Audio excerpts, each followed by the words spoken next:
안녕하세요. 가스펠 프로젝트 11번째 시간입니다. 새 이름을 주시는 하나님. 이 부분을 좀 보도록 하겠습니다. 야곱의 가족에 대한 이야기, 그리고 야곱에 대한 이야기를 중심으로 계속 이야기가 진행되고 있는데요. 이 새 이름을 주시는다는 것은 단순히 어떤 이름을 새롭게 받는다는 의미를 넘어서서 정체성에 대한 이야기인 거죠. 그래서 오늘 이 11번째 세션의 목적은 119페이지에 나오는 그 박스에 있는 리처드 러블레이스라는 분의 이 말로 좀 요약을 해볼 수 있을 것 같습니다. 성화에 대한 이야기를 하는 거죠. 성화란 옛사람의 특징들을 마치 더러운 옷인 양 벗어버리고 그리스도인다운 행동으로 새로운 옷을 입는 것과 같습니다. 성화에 대한 질문들이 많을 수 있습니다. 성화가 뭐 도덕적으로 조금 더 나은 사람이 된다거나 아니면 기독교인은 착해야만 한다, 뭐 이런 어떤 생각들이 있을 수 있는데 사실은 성화는 그것이 아니라 내 옛자, 내 옛사람, 옛 정체성의 행동들, 특징들을 자꾸 버리는 행위입니다.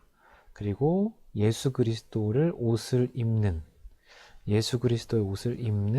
것을 성화가 되는 과정이라고 보셔야 하죠. 그래서 내가 옛사람이 내 자아가 병들어 있다. 상처받은 나의 옛 자아는 죽고 이제 예수님께서 주신 새 생명으로 치유된 새 생명으로 살아가는 것. 내가 이전에 연약한 점이 이런 것이 있었는데 내가 예수 그리스도 십자가에 죽고 내가 예수님과 함께 부활해서 새 피조물로 살아가는 것. 이렇게 반복적인 이런 과정들이 우리가 성화가 되는 과정이라고 보셔야 하는 거죠. 그래서 이 세션에서는 야곱이 어떻게 하나님으로부터 새 이름을 받게 되었는지 살펴볼 것입니다. 119페이지에 있는 말을 그대로 갖고 왔습니다. 그래서 야곱의 옛 이름은 속이는 자라는 뜻을 가지고 있었죠. 그리고 이 속이는 자라는 이 이름을 가진 자가 어떻게 변하는지를 우리는 보게 될 텐데요. 그러나 그는 하나님과 신비로운 씨름을 한 후 전혀 다른 사람이 되었습니다. 그리고 그는 하나님의 은혜를 드러내는 새 이름을 받았습니다. 어떤 이름을 받았죠? 이스라엘이라는 이름을 받았죠. 이 성경의 이름이라는 건 굉장히 중요한 의미가 있습니다. 그래서 이 창세기를 보시면 창세기에 처음에 하나님께서 이제 시키셨던 일이 어떤 게 있죠? 땅을 경작하는 일, 그렇죠? 땅을 경작하는 일이 있었고, 그 다음에 두 번째로 성경에 나오는 일은 이름을 지어주는 일이었습니다. 네, 다른 피조물들을 대상으로 이걸 보실 필요가 있어요. 하나님께서 그러니까 죄가 들어오기 전에 인간에게 죄가 들어오기 전에 하나님께서 아담과 하와에게 시키신 일이라는 거죠. 그래서 이 이름을 지어준다는 건 단순히 이름을 마음대로 지어준다는 것이 아니라 전에 한번 말씀드린 것 같은데요. 어떤 본질을 제대로 볼 수 있는 어떤 능력, 통찰력 이런 것들이 있었다는 걸 알 수 있죠. 그래서 뭐 새를 보았을 때는 저 존재는 새라고 이름을 지어줘야겠다라는 어떤 이해함이 죄를 짓기 전에 선악과를 먹기 전에 아담과 하와에게 있었던 것을 알 수 있습니다. 그래서 성경의 이름이라는 건 굉장히 중요한 의미를 갖습니다. 예를 들어 성경에는 수많은 사람들의 이름이 바뀌는 게 나오는데요. 예를 들어 처음에 우리가 계속 보고 전에 있었던 아브라함은 어떻게 바뀌죠? 아브라함이라고 바뀝니다. 그렇죠? 그래서 이 아브라함이라는 뜻은 큰 아버지라는 뜻입니다. 굉장히 지극히 개인적인 어떤 이름이죠. 어떤 열방의 의미나 하나님의 나라의 의미를 담고 있지는 않습니다. 그냥 큰 아버지에 대한 아버지란 뜻이고, 아브라함은 어떤 뜻이죠? 열국의 아비입니다. 그렇죠? 열방이라고 쓰는 게 더 여러분 이해하실 수도 있죠. 전 세계의 아버지. 그러니까 이 아브라함을 통해서 민족을 만드시고 그 민족 가운데 여자의 후손이 오는 어떤 그런 하나님 나라에 대한 그 관점으로 이름이 이렇게 바뀝니다. 정체성이 바뀌는 거죠. 사레도 마찬가지죠. 사레는 원래 그냥 공주 뭐 이런 뜻입니다. 근데 사레는 사라로 바뀌죠. 그래서 19개 어미 이런 의미가 있습니다. 그러니까 이름은 그냥 이름 개명한 수준이 아니라 이렇게 존재가 바뀌는 거죠. 그래서 여기는 옛날, 그리고 여기는 새로운 피조물 이렇게 바뀝니다. 또 누가 있을까요? 지금 본문에 나오는 야곱이죠. 야곱은 속이는 자. 그쵸? 근데 어떻게 바뀌어요? 이스라엘이라는 이름을 주십니다. 하나님과 싸워서 이기다. 하나님과 씨름해서 이기다. 뭐 이런 뜻입니다. 조금 더 해볼까요? 뭐 성경의 대표적인 인물이 사울 있죠. 사울은 뭐 더 설명 안 드려도 아시겠죠. 사울을 바울로 하나님 바꾸십니다. 그러니까 성경에서 나오는 이름의 전환은 계명이 아니라 존재의 변화, 정체성의 변화를 가리키는 것을 알 수가 있습니다. 야곱의 이야기를 좀 더 구체적으로 보도록 하겠습니다.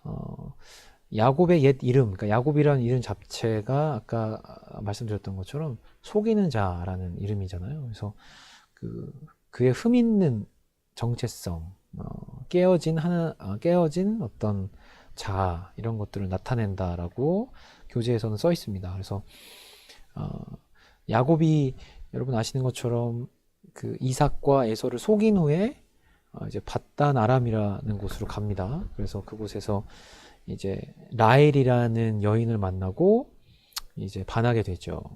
여러분 라헬을 얻기 위해서 여러분 14년을 고생을 합니다. 여러분 아시는 것처럼 처음에 이제 7년을 이제 일하면 주겠다고 했지만 이때는 얻지 못하고 또 다시 7년을 봉사하는 일들이 있죠. 네. 이런 일들이 있습니다. 그래서 보시면 여러분 혹시 그 예수님께서 말씀하신 것 중에 기억나는 부분이 있습니까? 여기 보시면 속이는 자였던 야곱이 라반에게 속임을 당하는 이런 모습을 보면 골든룰이라는 게 있습니다. 그렇죠? 내가 사람들에게 행한 대로 나도 받게 되는 관계 가운데 어떤 영적인 원칙들에 대해서 말씀하시는데요. 똑같이 야곱이 그런 것을 경험합니다. 자기가 속이는 삶을 살았으니 자기도 라반에게 속임을 당하죠. 그래서 이런 삶을 자신의 몫을 얻을 때에도 속임을 당하게 됩니다.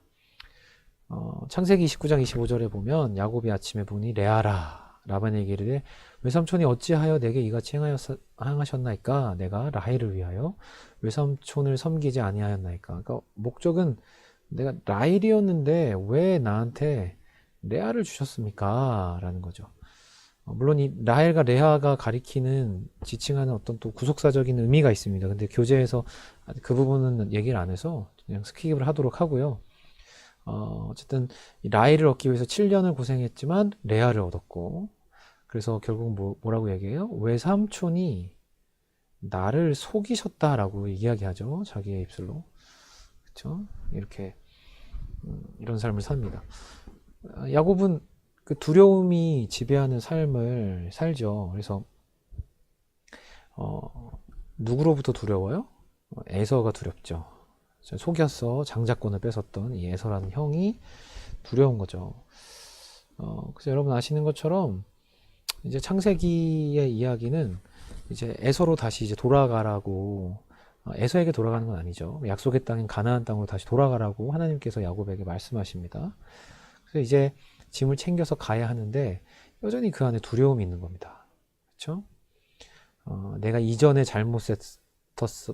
했었던 그런 삶에 대한, 그렇죠? 그런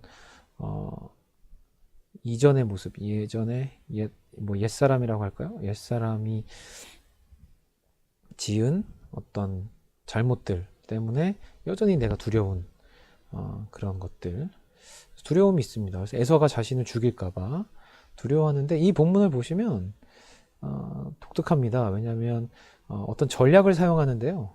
여기서도 야곱이 에서를 속이려고 하는, 약간 이렇게 정정당당하게 이렇게 직면하는 것이 아니라 속이려고 하는 모습이 나옵니다. 그래서 이렇게 기록하고 있어요. 창세기 32장 6절에서 8절. 사자들이 야곱에게 돌아와 이르되 우리가 주의 형 에서에게 이른즉 그가 400명을 거느리고 주인을 만나려고 오더이다. 자, 야곱이 심히 두렵고 답답하여. 그러니까 400명이나 끌고 오니까 뭔가 이상한 거죠. 그렇죠? 이 400명이라는 숫자가 자신을 죽이려고 하는 건 아닌가, 이런 생각을 하게 됩니다. 그래서 두려워하는데 너무 답답해서 자기와 함께한 동행자와 양과 소와 낙타를 두 떼로 나눕니다. 자, 이 동행자에 누가 포함됐겠어요? 자신이 그렇게 사랑했어서 14년을 섬겼었던 누구요? 라헬. 라헬도 이 안에 들어가 있습니다. 자, 그래서 이 두 떼로 나눕니다. 두 떼. A, B로 나눠서 행렬을 나누죠. 그래서 하나의 이 에서가 하나를 치면 이쪽을 살아남아서 가게끔 하는 머리를 또 씁니다. 야곱의 이름답게. 그래서 에서가 와서 한 떼를 치면 남은 한 떼는 피하리라, 이런 방법을 씁니다. 그래서 나중에는 결국 자신만 남아요. 그렇죠? 결국 자아 사랑하는 인간의 모습을 볼 수 있는데요. 다 사랑하는 것들, 이전에 사랑했었던 것들, 그렇게 얻으려고 했었던 라헬마저도 다 앞으로 보냅니다. 방패막이 같이 다 보내버리죠. 자신의 앞에 다 먼저 가게 합니다. 자, 이런 야곱에게 새 이름을 주십니다. 그래서 여러분 아시는 것처럼 씨름을 하는 그 시간이 여러분 유명한 말씀인데, 그런 이야기들이 나와 있죠. 그래서 하나님께서 이렇게 살도록 놔두지 않으십니다. 그렇죠? 그래서 이 씨름을 하게 하셔서 하나님과, 그래서 하나님께서 사실은 하나님을 이긴 건 아니죠. 하나님께서 져주신 거죠. 그렇죠? 근데 하나님께서 이 불쌍한 야곱을 평생 두려움과 평생 속임당하면서 살 수밖에 없는 우리에게 찾아오셔서, 하나님께서, 예수님께서 우리를 구원하신 것처럼 이제 야곱도 동일하게 그런 은혜를 받습니다. 그래서 야곱의 새 이름을 받죠. 그래서 이스라엘이라는 이름을 받습니다. 이스라엘이라는 이름을, 새로운 정체성, 새 피조물이 된 거죠. 그래서 32장 30절을 보시면 이렇게 기록하고 있습니다. 그러므로 야곱이 그곳 이름을 브니엘이라 하였으니 그가 이르기를 내가 하나님과 대면하여 보았으나 내 생명이 보존되었다 함이더라. 그렇죠? 이건 엄청난 겁니다. 하나님을 만났는데 내가 죽지 않았다. 이건 정말 엄청난 은혜거든요. 그렇죠? 사실 우리도 그렇죠. 네, 우리도 매일 넘어지고 연약하고, 하지만 하나님이 오늘도 살려주시고, 그렇죠? 심지어 예수님께서 내 안에 계십니다. 떠나지 않으십니다. 그렇죠? 어마어마한 은혜죠. 야곱에게 이것이 임한 거예요. 네, 여러분 아시는 것처럼 지난주에도 잠깐 언급을 한 것 같은데요. 이것을 이 은혜를, 그래서 복이라고 하는 거, 은혜, 복이 결국 뭐였어요? 환도뼈를 치신 거였습니다. 누군가에게는 너무 아플 수도 있는 상황이지만 결국 그 순간이 있었기 때문에 하나님을 의지하지 않고는 살 수 없는 자가 되었습니다. 이게 복이라는 거죠. 네.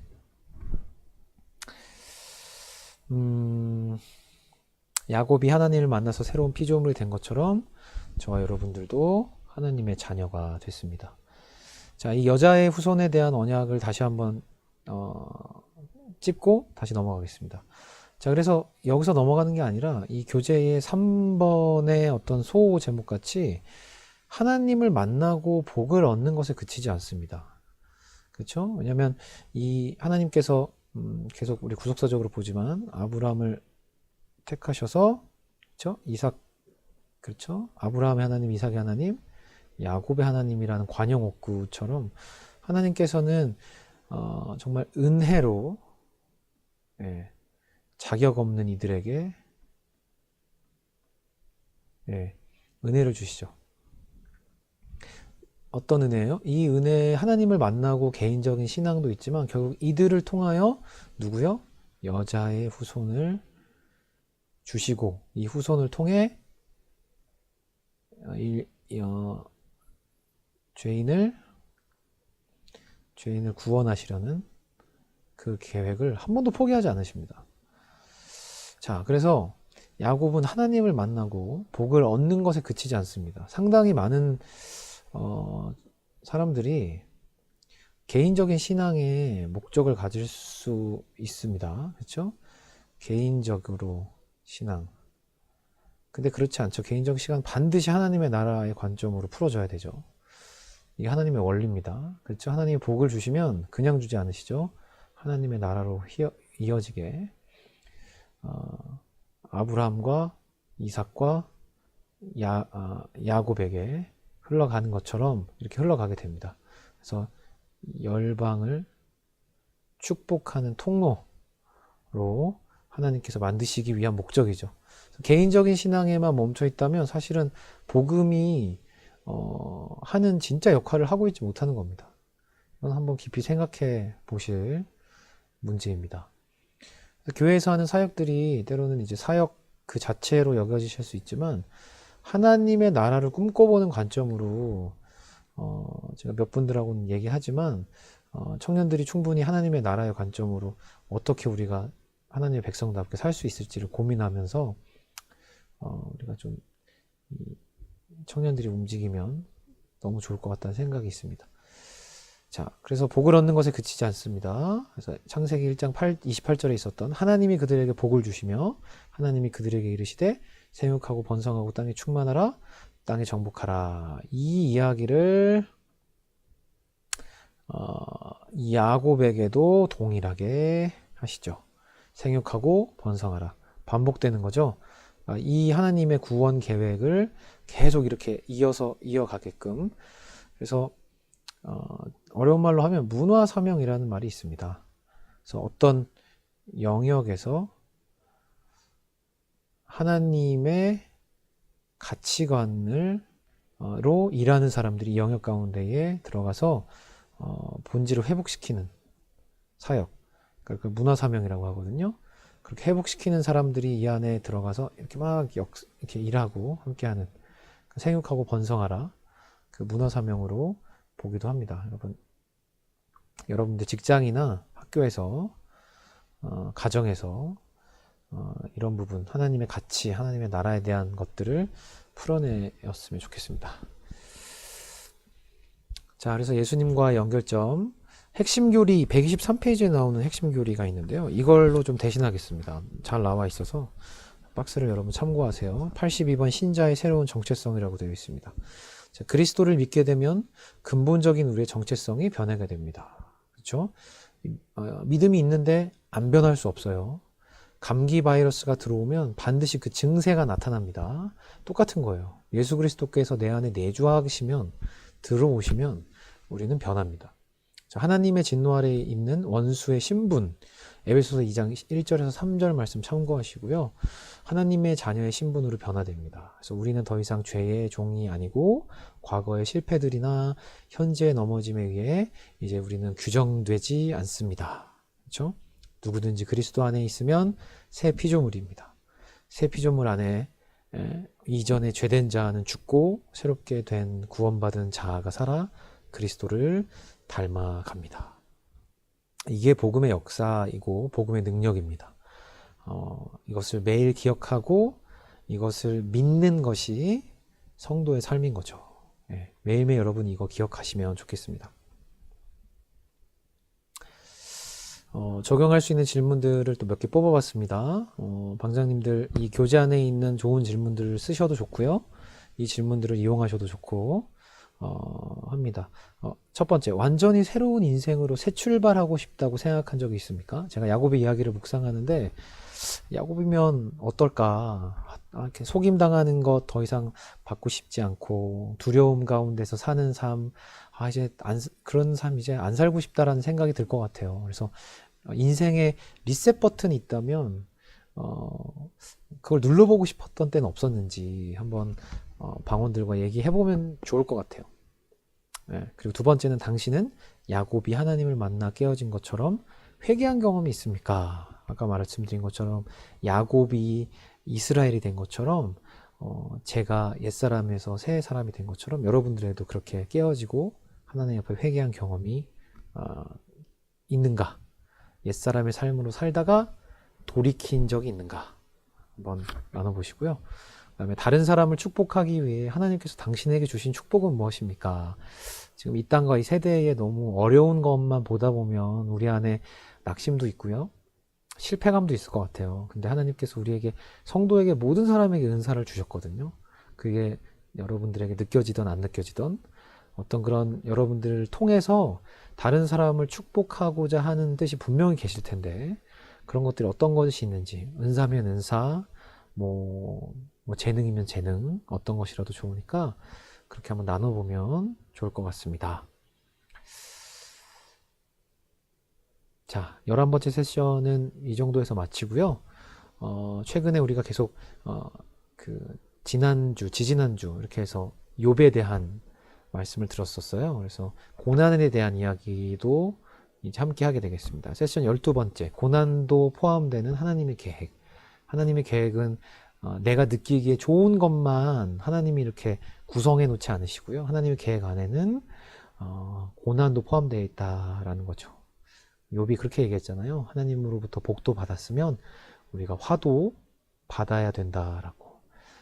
그렇게 한번 우리가 세션 12번째를 보도록 하겠습니다.